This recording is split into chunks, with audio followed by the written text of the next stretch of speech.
Wonder if you can pack your favorite essential oils for your next flight? Today, we're diving into the TSA rules and the best tips for flying with essential oils. Let's make your trip stress-free and fragrant. TSA rules for essential oils. First up, the TSA 311 rule. Essential oils are allowed in carry-on luggage, but each container must be 3.4 ounces, 100 milliliters, or smaller. Make sure to pack them in a quart-size, clear plastic bag along with your other liquids. Packing for carry-on bags. Most essential oil bottles are already small, so they fit perfectly in your carry-on. To avoid spills, double-check the caps and store the bottles in a sock or cloth for extra protection. And don't forget, a sturdy essential oil carrying case is a lifesaver.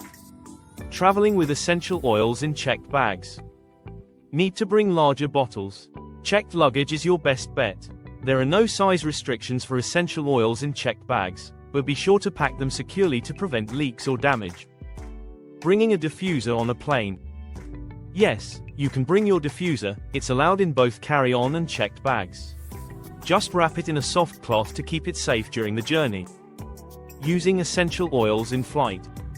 Want to use essential oils mid-flight? Lavender is a great choice for calming nerves and helping you sleep.